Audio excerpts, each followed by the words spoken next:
Corona काल में जब सभी स्कूल और कॉलेज बंद हैं तब सेंटेशन एजुकेशन एंड ग्रुप आपके लिए ऑनलाइन वीडियो प्रोवाइड करवा रहा है ताकि आपकी जो स्टडी है उसमें किसी भी प्रकार का कोई व्यवधान न हो।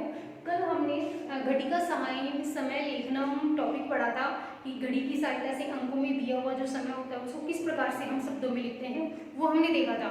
आज हम पढ़ेंगे कारक प्रकरण। इस कारक प्रकरण में से बोर्ड के एग्जाम में कम से कम आप ये मानिए 20 के आसपास नंबर के क्वेश्चन आते हैं, तो ये एक इम्पोर्टेंट टॉपिक है, आपको इसको ध्यान से पढ़ना है। आज का टॉपिक है कारक प्रकरण। इसकी परिभाषा संस्कृत में दी गई है क्रिया जनकत्वम कारकत्वम। दूसरी जो इसकी परिभाषा है वो है क्रियाम करोति इति कारकम। क्रिया का जो जनक है वही कारक कहलाता है, क्रिया को जो करता है वह क्या कहलाता है, कारक कहलाता है। हिंदी में इसकी जो परिभाषा है वो इस प्रकार से है, क्रिया को संपादित करने वाले जो तत्व हैं वे क्या कहलाते हैं, वे कारक कहलाते हैं। क्रिया को संपादित करने वाले तत्व क्या कहलाते हैं, कारक कहलाते हैं। संस्कृत में कारकों के जो भेद हैं वो 6 माने गए हैं।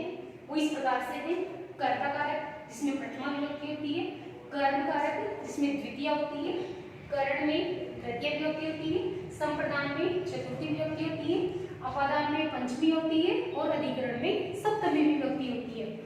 संबंध और संबोधन को कारक नहीं माना जाता है, संबंध में षष्ठी होती है और संबोधन में प्रथमा विभक्ति होती है।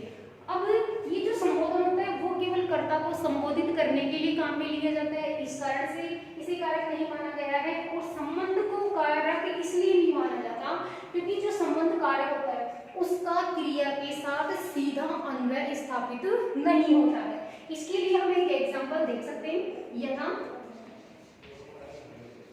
मोहन है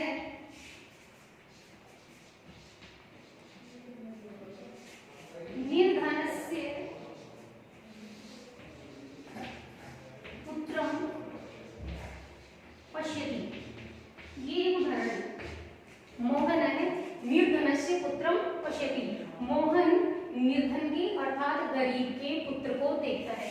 पश्यति क्रिया है, मोहन करता है, निर्धन से ये संबंध कारक है।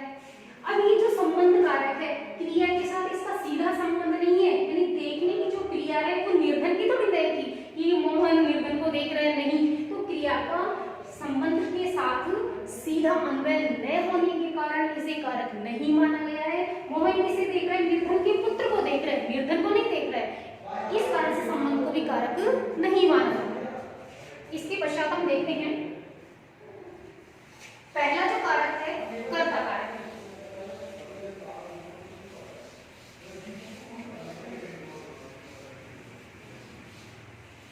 अब हम सभी कारकों को पढ़ेंगे। पहला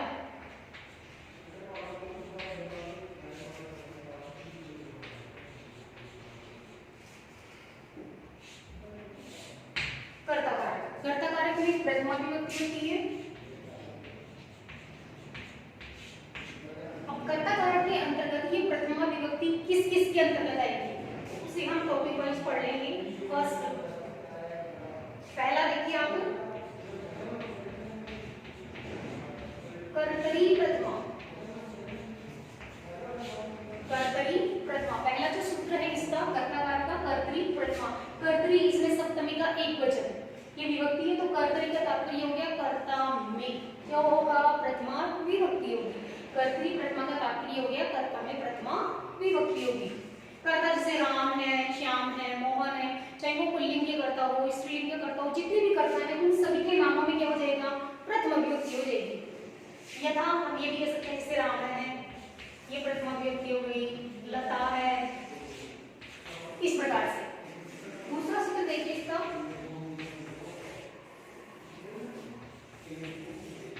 प्रातिपदिक कारक लिंग परिमाण वचन मात्रे। ये एक सूत्र है, प्रातिपदिकार्थ लिंग परिमाण वचन मात्रे। थोड़ा बड़ा लग रहा है लेकिन इसके टुकड़े करके हम इसको याद कर सकते हैं। प्रातिपदिकार्थ हो गया, लिंग हो गया, परिमाण हो गया और वचन मात्रे में, इन सभी में भी कौन सी विभक्ति हो जाती है, प्रथमा विभक्ति हो जाती है। प्रातिपदिक वे शब्द होते हैं जिनका लिंग सुनिश्चित होता है, जिनकी जो सत्ता होती है वो स्थायी होती है या फिर सुनिश्चित होती है। इन शब्दों में भी प्रथमा विभक्ति हो जाएगी। प्रातिपदिक कैसे की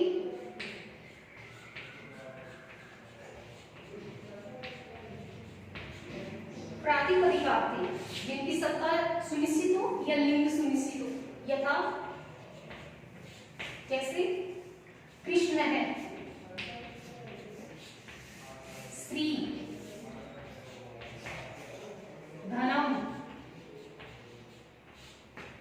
ये प्रातिपदिक शब्द कहलाते हैं। इनका लिंग आदि परिवर्तित नहीं होता है, ये पुल्लिंग में ही रहेगा, ये स्त्रीलिंग में ही रहेगा और ये नपुंसक लिंग में ही रहेगा, क्योंकि इनकी जो सत्ता है वो निश्चित होती है, स्थायी होती है।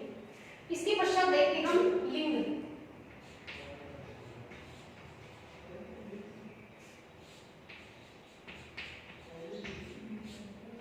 लिंग मात्र में देखिए तीनों लिंगों में भी विभक्ति कौन सी हो जाएगी? प्रथमा हो जाएगी। यथा जैसे तट है, ये पुल्लिंग का हो गया, ये किसका हो जाएगा? पुल्लिंग का हो जाएगा तट है। तटी, ये स्त्रीलिंग का हो जाएगा। उसके पश्चात है तटम, ये किसका हो जाएगा? ये नपुंसक लिंग का हो जाएगा। तट है पुल्लिंग, तटी स्त्रीलिंग और तटम नपुंसक लिंग। इस प्रकार हम ये कह सकते हैं कि तीनों लिंगों में भी विभक्ति कौन सी हो जाती है? प्रथमा ही हो जाती है।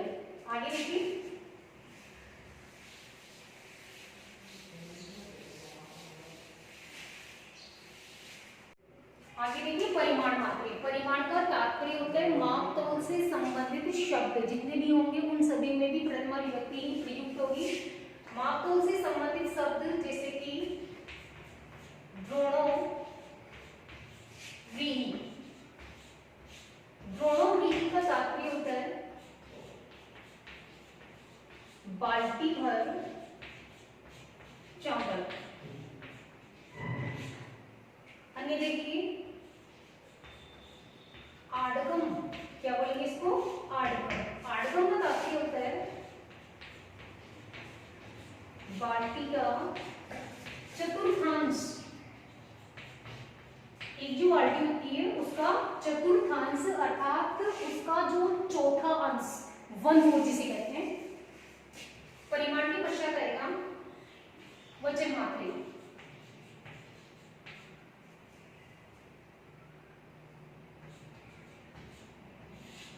वचन मात्रे, वचन मात्रे का तात्पर्य होता है वचन अर्थात संख्यावाची जितने भी शब्द होंगे, ये कह सकते हैं हम कि गिनती से संबंधित जितने भी शब्द होंगे उन सब में भी विभक्ति कौन सी होती है? प्रथमा होती है। यथा जैसे एक है, वो, वह, त्रय, चत्वारः, जितने भी संख्यावाची शब्द होंगे उन सभी में विभक्ति कौन सी हो जाएगी? प्रथमा विभक्ति हो जाएगी। इस कर्ताकारक प्रथमा विभक्ति का जो अंतिम सूत्र है वो है संबोधनी च।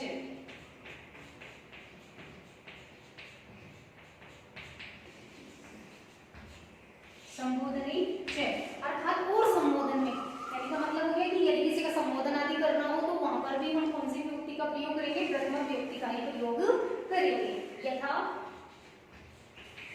हे राम, हे हरे, भो लते,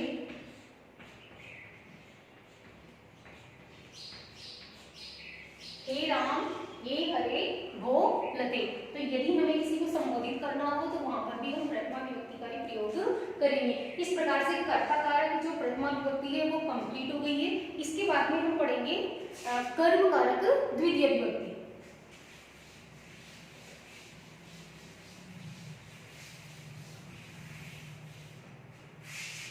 दूसरा जो हमारा कारक है वो है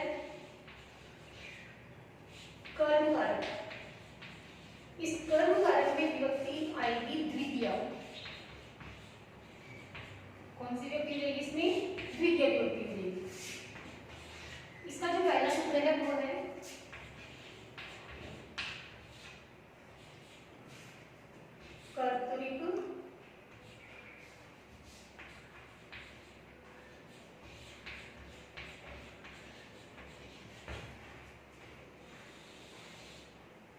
कर्तुरीप्सिततमं कर्मम्। जो कर्म का द्वितीय विभक्ति है उसका पहला सूत्र है कर्तुरीप्सिततम कर्मम्। कर्तुरी अर्थात कर्ता के द्वारा, इप्सित यहाँ से ई निकलेगा, इप्सितम जो इप्सित कर्म है अर्थात जो इच्छित कर्म है, या फिर हम ये भी कह सकते हैं कि कर्ता जिस कार्य को करने की इच्छा रखता है या जिस कार्य को करना चाहता है उस कार्य में भी विभक्ति हो जाएगी द्वितीय विभक्ति। कर्म कारक हो जाएगा और कर्म कारक होकर उसमें द्वितीय विभक्ति हो जाएगी। यथा इसके एग्जांपल्स देखेंगे हम, जैसे राम है पुस्तकम पढ़ती, राम क्या पढ़ रहा है, पुस्तक पढ़ रहा है। दूसरा उदाहरण देखिए, लता विद्यालयम गच्छति, राम पुस्तक पढ़ता है, लता विद्यालय जाती है। तो राम का जो इच्छित कर्म है वो क्या है, पुस्तक पढ़ना। तो पुस्तकम यहाँ देखिए द्वितीय विभक्ति है, लता विद्यालय जाती है, लता का इच्छित कर्म यानी इच्छित कर्म कौन सा है, विद्यालय जाना, तो यहाँ द्वितीय विभक्ति हो जाएगी। इस प्रकार से जो इच्छित कर्म होंगे उनमें द्वितीय विभक्ति प्रयुक्त होती है। इसके बाद में अगला सूत्र देखिए, ये फर्स्ट था, सेकंड देखिए द्वितीय विभक्ति का दूसरा सूत्र, तथा युक्तम चाणिक्यम। क्या बोलेंगे इसको, तथा युक्तम चाणिक्यम।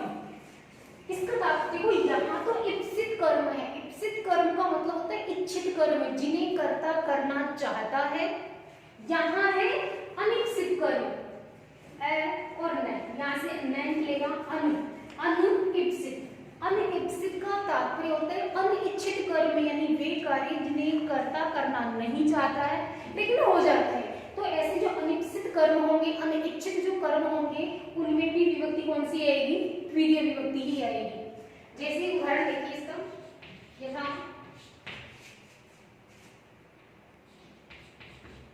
ग्रामम गच्छन्, ग्रामम गच्छन् यानी गांव को जाते हुए, कृषकान् पश्यति,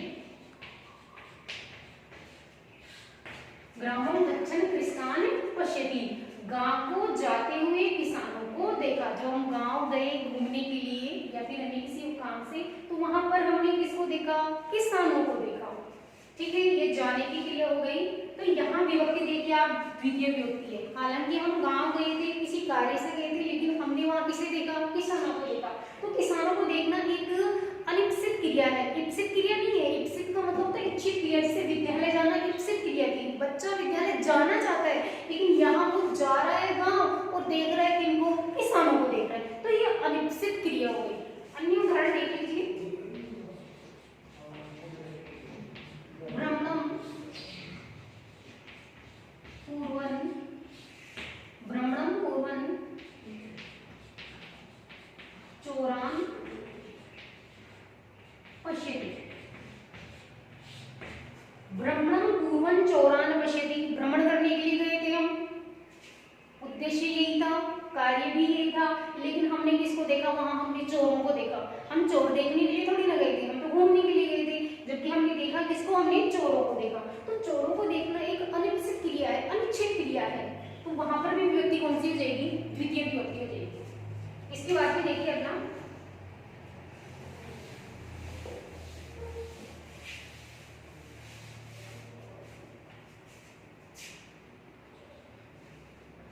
तीसरा सूत्र है इसका,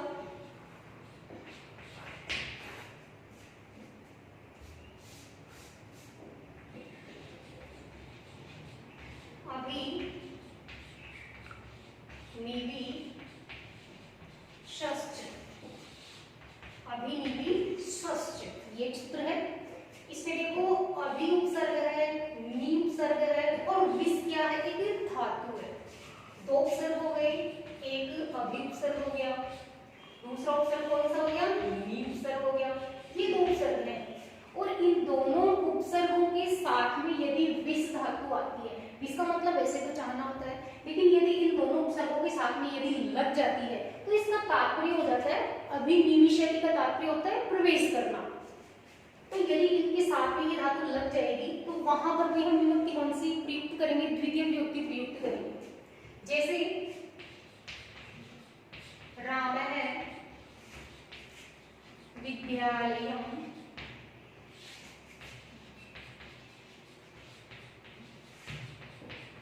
अभिनिवेशते, अभी बताया था मैंने, अभिनिवेशते का तात्पर्य क्या होता है, प्रवेश करना। राम विद्यालय में प्रवेश करता है। तो यहाँ जहाँ अभि उपसर्ग होगा, नी उपसर्ग होगा, प्लस उसके साथ में विस धातु होगी, वहां पर भी विभक्ति कौन सी प्रयुक्त हो जाएगी, तृतीय विभक्ति प्रयुक्त हो जाएगी। आगे देखिएगा,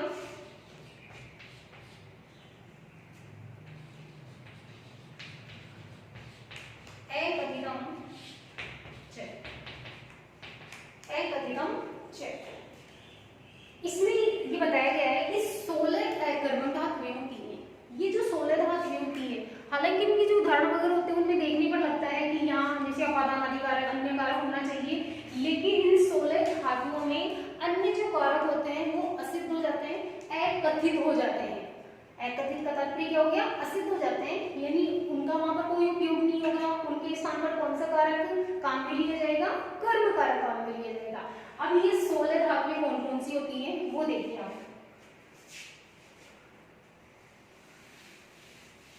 यहाँ नहीं आएगा इसलिए मैं ऊपर लिख देती हूँ। अब ये 16 धातुएं देखिए आप, दु है, याज, पच, दंड, रुद्र, ची,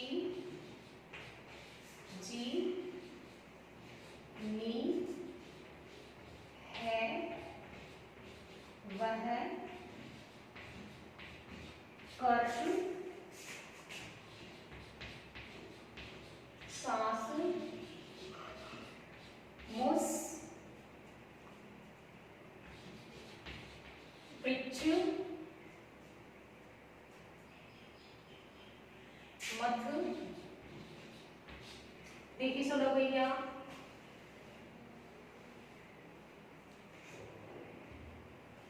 एक धातु ले लिए,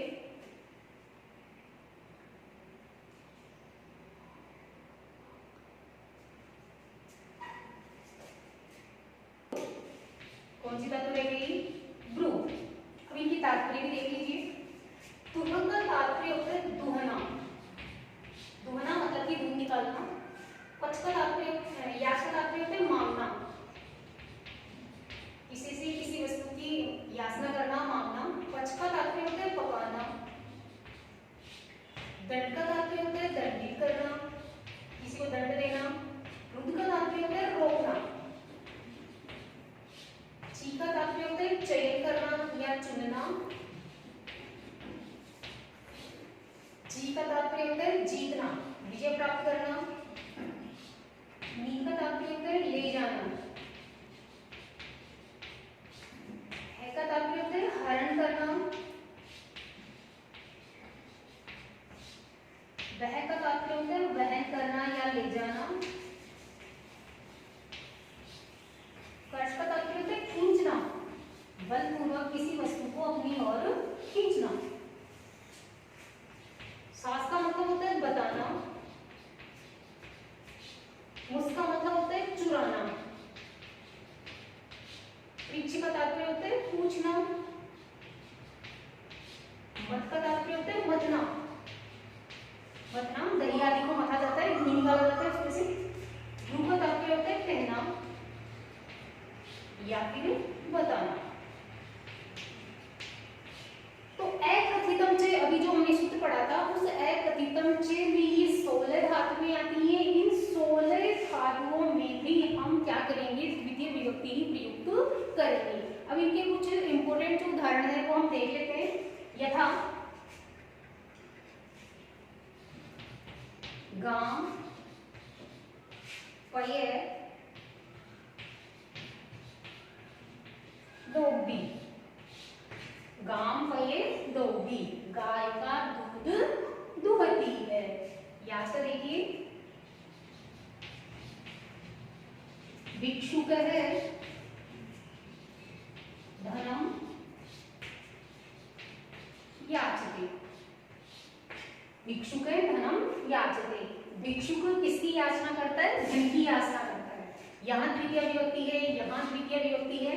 अन्य उदाहरण देखिए, लता भोजनम पचती, लता क्या करती है? भोजन पकाती है। तो इस पच धातु के कारण भोजन में विभक्ति कौन सी हो जाएगी? द्वितीय विभक्ति हो जाएगी। देवदत्त है सकम दंडयति, देवदत्त 100 का दंड देता है, किसी को दंडित करता है। तो दंड धातु के अंतर्गत में विभक्ति कौन सी हो जाएगी? द्वितीय विभक्ति हो जाएगी। अन्य देखिए, बालक है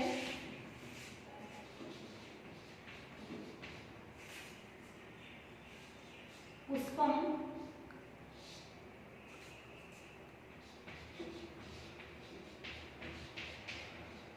चिनोती, बालक क्या करता है? पुष्पम यानी फूल को, चिनोती यानी चयन करता है या चुनता है।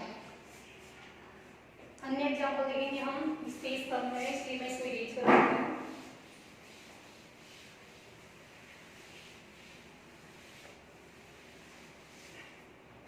अन्य उदाहरण देखिए,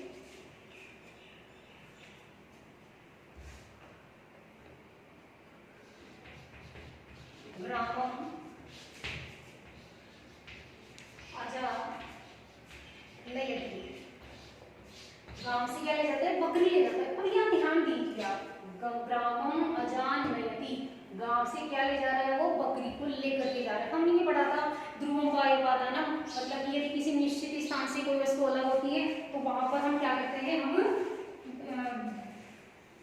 अपादान आदि कारक होने के कारण हम पंचमी विभक्ति का प्रयोग करते हैं। किंतु यहाँ अपादान कारक न होकर के यहाँ कौन सा कारक हो जाएगा? कर्म कारक हो जाएगा। यहाँ द्वितीय विभक्ति प्रयुक्त होगी। किसके कारण होगी? नी, नए, अर्थात इस नी धातु के कारण होगी। यहाँ पर कौन सी विभक्ति हुई है?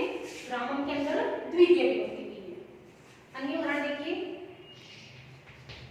हम इसी उदाहरण से अन्य भी बना सकते हैं। ग्रामम आजा वहती, अभी हमने वह धातु पढ़ी थी, ठीक है। और कर्षति, हम इसको कर्षति भी कर सकते हैं। यहाँ पर भी विभक्ति कौन सी रहेगी? द्वितीय विभक्ति रहेगी। इस प्रकार से हम कह सकते हैं कि इन 16 धातुओं में विभक्ति कौन सी हो जाती है? द्वितीय विभक्ति हो जाती है। अगला जो सूत्र है द्वितीय विभक्ति का, वो देखिए आप,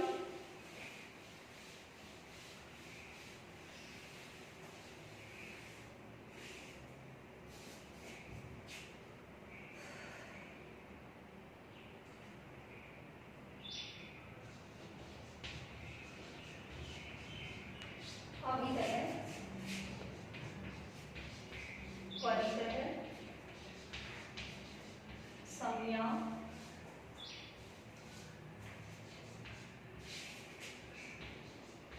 निक्सा हा प्रति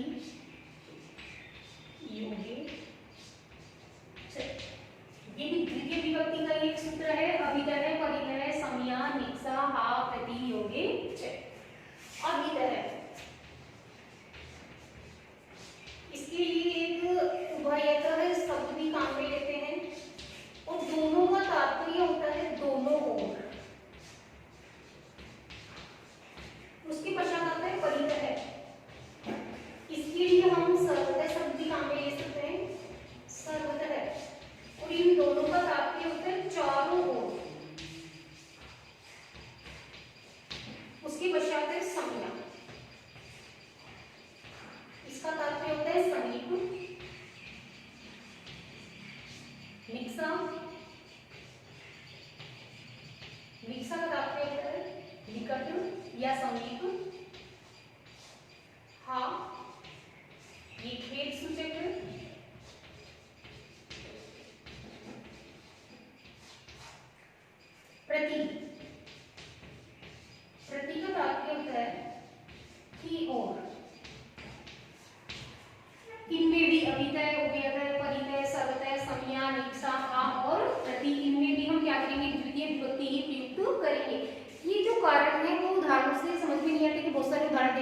हाँ हमें कारक समझ में आ गया। अगर आपको सूत्र याद है, मान लीजिए आपको ये वाला सूत्र याद है, तो आपको इतने शब्द अपने आप याद हो जाएंगे और किसी भी वाक्य में यदि इस प्रकार के शब्द आते हैं तो आप आराम से नियम के अनुसार आप उसमें द्वितीय विभक्ति कर सकते हैं। अब इनके एग्जाम्पल देखिए आप। ग्रामम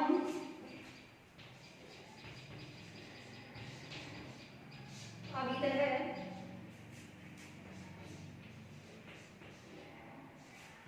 तड़ागः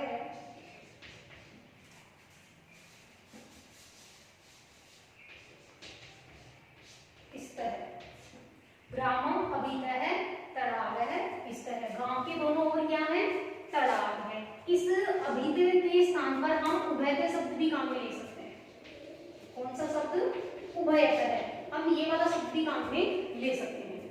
परितः कर लीजिए, ग्रामम परितः, या फिर हम ये भी कह सकते हैं सर्वतः वृक्षः सन्ति। यहाँ देखिए इस परितः, इस सर्वतः के कारण ग्रामम में विभक्ति कौन सी हुई है? द्वितीय हुई है। यहाँ अभितः उभयतः के कारण यहाँ पर भी ग्रामम में विभक्ति कौन सी हुई है? द्वितीय विभक्ति हुई है। अन्य उदाहरण देख लीजिए।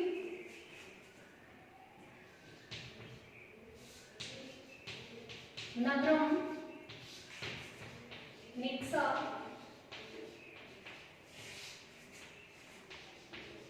सरः अस्ति। नगरम निक्सा सरः अस्ति। नगर के निकट क्या है? सरः यानी तालाब है।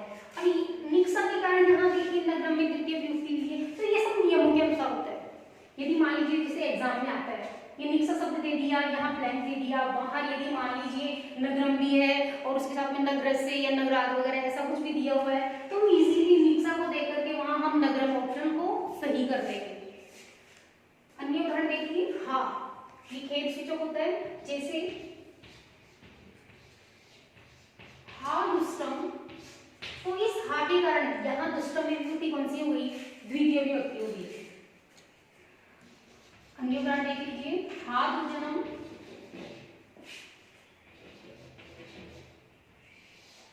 हा दुर्जनम। प्रतीक देखिए, रामः विद्यालयं प्रति गच्छति। रामः विद्यालयं प्रति गच्छति, राम विद्यालय की ओर जाता है। तो यहाँ इस प्रति के कारण विभक्ति कौन सी हो गई? द्वितीय विभक्ति हो गई। किसमें हो गई? विद्यालय में द्वितीय विभक्ति हो गई। तो इस प्रकार हम कह सकते हैं कि अभितः, परितः, संज्ञा, निक्सा, हा, प्रति, योगः, इन सभी के अर्थ में भी सदैव द्वितीय विभक्ति ही प्रयुक्त होती है। तो नियम के अनुसार यदि हम पढ़ते हैं तो मिस्टेक नहीं होती है, और ये रटने वाला नहीं है कि हम कुछ शब्द रट लिए और कर लिया, ऐसा नहीं होता।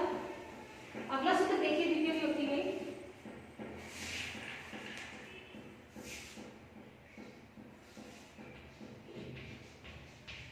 अंतरा,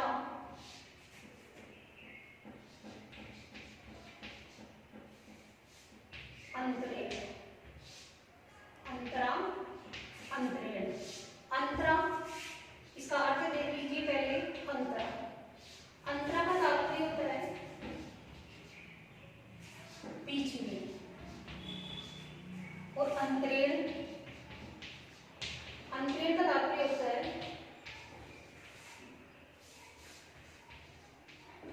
बिना। अंतरेण का तात्पर्य क्या हो जाएगा? बिना। जिसे सिवाय भी कहते हैं कि तुम्हारे बिना या तुम्हारे सिवाय।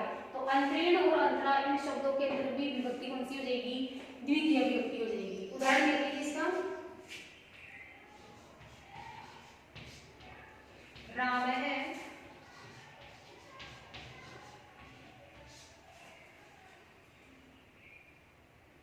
रामम श्यामम अंतरा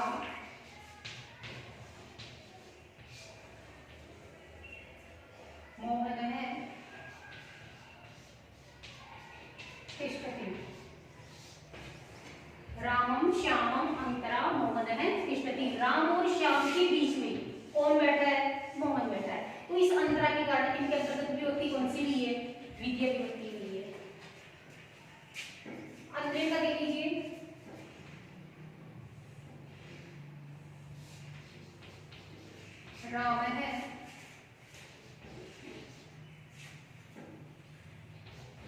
सीताम अंतरेण न जीवित। राम सीता के बिना जीवित नहीं रहते। तो इस अंतरेण के कारण सीता में विभक्ति कौन सी हो गई? द्वितीय विभक्ति हो गई। अब हम आगे देखेंगे।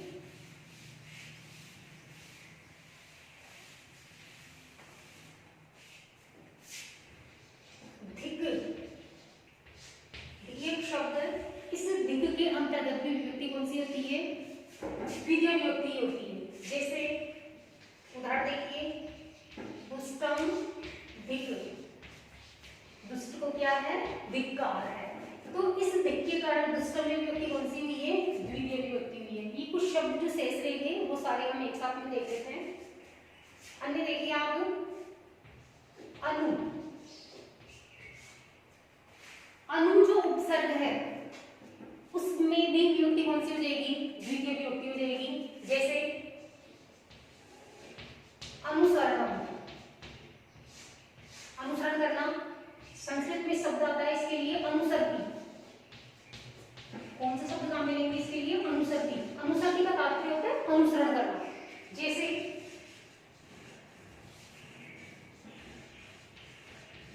बालकः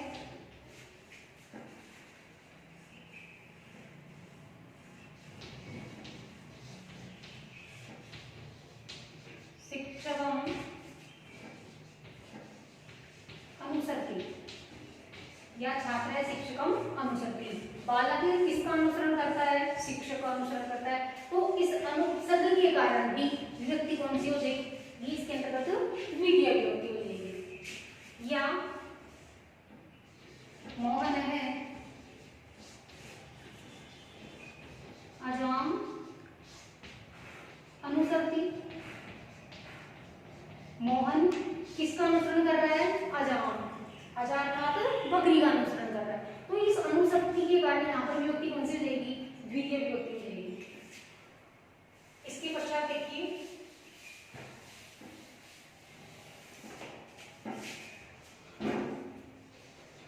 ऊपरी ऊपरी, यानी ओ ऊपर और ऊपर। अधोहद है, तात्पर्य देख लीजिए कि ऊपरी ऊपरी, इसका तात्पर्य होगा ऊपर और ऊपर। ठीक है। अधोहद का तात्पर्य होता है सबसे नीचे, नीचे सबसे नीचे और नीचे अर्थात सबसे नीचे।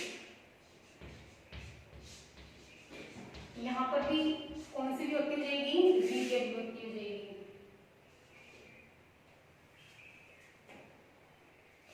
इसके अलावा एक दो सूत्र और रहेंगे, वो भी हम इसके साथ में देख लेते हैं। जैसे अगला सूत्र था अधि सिंह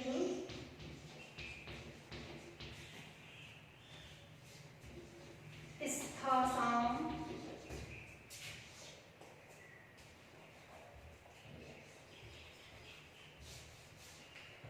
अधि सिंह स्थासाम कर्मम। इसमें देखिए अधि सिंह स्था आस, ये तो चार बातें हो गई। ठीक है। उसमें विभक्ति कौन सी हो जाएगी? कर्म कारक होकर के द्वितीय विभक्ति हो जाएगी। लेकिन कब? अधि उपसर्ग लगेगा। अधि उपसर्ग के साथ में सिंह या सेते यानी कि सोना धातु होगी, स्था धातु होगी और आस धातु होगी। आस धातु होगी, वहां पे हम कर्म कारक कर देंगे। अधि तो क्या हो गया? इसमें उपसर्ग हो गया। इस अधि उपसर्ग के साथ में कौन कौन सी धातुएं लगेंगी? सिंह। सिंह का तात्पर्य होता है सेते अर्थात सोना, स्लीव जिसे कहते हैं सोना। ये गोल्ड नहीं है, ये क्रिया है, सोने की क्रिया है। उसके पश्चात स्था उपसर्ग लग जाएगा। ठीक है। स्था का तात्पर्य होता है तिष्ठ, मतलब कि ठहरना, रुकना कहीं पर। फिर आती है उसके बाद में आस धातु, अधि उपसर्ग लग जाएगा और आस धातु लग जाएगी। इस आस धातु का तात्पर्य होता है बैठना। तो अधि उपसर्ग पूर्वक सिंह से ते सोना, अधि उपसर्ग पूर्वक स्थापिष्ट ठहरना, अधि उपसर्ग पूर्वक आस बैठना, वहां पर भी हम द्वितीय विभक्ति ही प्रयुक्त करेंगे। उदाहरण देख लीजिए इनके। हरि है, वैकुंठम, अधिसेते। हरि है वैकुंठम अधिसेते, हरि वैकुंठ में सोते हैं। अधि उपसर्ग लग गया और सिंह सेते धातु हो गई, सोने की धातु हो गई। उसके पश्चात है, इसी का उदाहरण देख लेते हैं ताकि जल्दी समझ में आ जाए। हरि है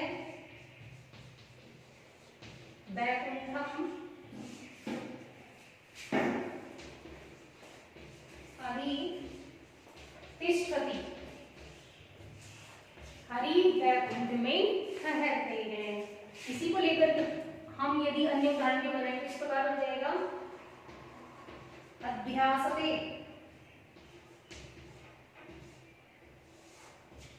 हरि वैकुंठ में बैठते हैं, हरि वैकुंठ में सोते हैं, हरि वैकुंठ में ठहरते हैं, हरि वैकुंठ में बैठते हैं। तो इस प्रकार से अधिक उपसर्ग पूर्वक सिंह स्था आस धातुओं के अर्थ में भी व्यक्ति कौन से करेंगे, हम द्वितीय विभक्ति ही प्रयुक्त करेंगे। इस प्रकार द्वितीय विभक्ति कंप्लीट हो गई है। कल हम इसी के अंतर्गत कारक प्रकरण के अंतर्गत ही हम कल जो तृतीय विभक्ति, कर्ण कारक, चतुर्थी विभक्ति, संप्रदान कारक इत्यादि देखेंगे।